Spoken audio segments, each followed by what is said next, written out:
ಇನ್ನು ವಿದ್ಯಾರ್ಥಿಗಳಿಂದ ಶೌಚಗುಂಡಿ ಸ್ವಚ್ಛ ಮಾಡಿಸಂತ ಪ್ರಕರಣಕ್ಕೆ ಸಂಬಂಧಪಟ್ಟಂತೆ ಇನ್ನಷ್ಟು ಮಾಹಿತಿಗಳು ಕೂಡ ಬರ್ತಾ ಇದೆ. ಹಾಸ್ಟೆಲ್ಗೆ ಈಗ ಕೇಂದ್ರ ಸಚಿವ ನಾರಾಯಣಸ್ವಾಮಿ ಅವರು ಕೂಡ ಭೇಟಿ ನೀಡಿದ್ದಾರೆ.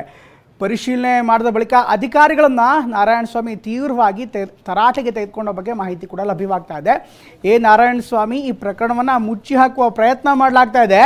ಯಾರಿಗೂ ಬೆದರಿಕೆ ಹಾಕದಂತೆ ಜಿಲ್ಲಾ ಪಂಚಾಯತ್ ಸಿಇಒಗೆ ಸೂಚನೆ ಕೊಟ್ಟಿದ್ದೀನಿ ಅನ್ನುವಂಥ ಮಾಹಿತಿಯನ್ನು ನೀಡಿದ್ದಾರೆ.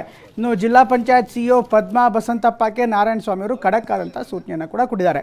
ಇನ್ನು ಕೇಂದ್ರ ಸಾಮಾಜಿಕ ನ್ಯಾಯ ಮತ್ತು ಸಬಲೀಕರಣ ಇಲಾಖೆಯ ರಾಜ್ಯ ಸಚಿವರಾಗಿರುವಂಥ ನಾರಾಯಣಸ್ವಾಮಿ ಸಂಪೂರ್ಣವಾದಂಥ ಘಟನೆಯ ವಿವರವನ್ನು ಪಡೆದುಕೊಂಡಿದ್ದಾರೆ. ಜೊತೆಗೆ ಯಾವ ರೀತಿ ಘಟನೆ ಆಯಿತು, ಇದಕ್ಕೆ ಸಂಬಂಧಪಟ್ಟಂತೆ ಅಲ್ಲಿ ಸ್ಥಳದಲ್ಲಿ ಯಾರಿದ್ರು ಇದೆಲ್ಲವನ್ನು ಕೂಡ ಅಧಿಕಾರಿಗಳಿಂದ ಮಾಹಿತಿಯನ್ನು ಪಡೆದುಕೊಂಡಿದ್ದಾರೆ. ಜೊತೆಗೆ ಖಡಕ್ ಆದಂಥ ಸೂಚನೆಯನ್ನು ಕೂಡ ಕೊಟ್ಟಿದ್ದಾರೆ. ಅದಕ್ಕೆ ಅವರ ಪ್ರಿನ್ಸಿಪಲ್ ಏನೇನ ಕೇಸ್ ಬುಕ್ ಆಗ್ತದೆ. ಏನಾಗಿದೆ, ಎಷ್ಟು ಕನ್ವಿಕ್ಷನ್ ರೇಟ್ ಏನು ಇದೆ ಈ ರಾಜ್ಯದಲ್ಲಿ ಇದೆ? ಕರ್ನಾಟಕದಲ್ಲಿ ತಲೆ ತಗ್ಸಂತವ್ರು ಕನ್ವಿಕ್ಷನ್ ರೇಟ್ ಏನು ಅರ್ಥ ಆಯ್ತಾ? ನೀವೆಲ್ಲ ಬಂದು ಮಾಡಿಸ್ಬೇಕಾಗಿತ್ತು. ಅದಕ್ಕಿನ್ನ ಕೆಲಸ ಏನು ನಿಮ್ಗೆ ಹುಡುಗಾಟ ಆಡ್ತಾ ಇದ್ದೀರಾ ಗ್ರೂಪ್ಗೆ? ಅವ್ರ ಪ್ರಿನ್ಸಿಪಲ್ ಏನೇನ ಕೇಸ್ ಬುಕ್ ಆಗ್ತದೆ.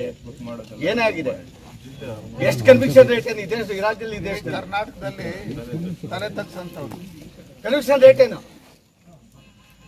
ಅರ್ಥ ಆಯ್ತಾ? ನೀವೆಲ್ಲ ಬಂದು ಮಾಡಿಸ್ಬೇಕಾಗಿತ್ತು. ಅದಕ್ಕಿನ್ನ ಕೆಲಸ ಏನು ನಿಮ್ಗೆ ಹುಡುಗಾಟ ಆಡ್ತಾ ಇದ್ದೀರಾ ಗ್ರೂಪ್ಗೆ? ಅವ್ರ ಪ್ರಿನ್ಸಿಪಲ್ ಏನೇನ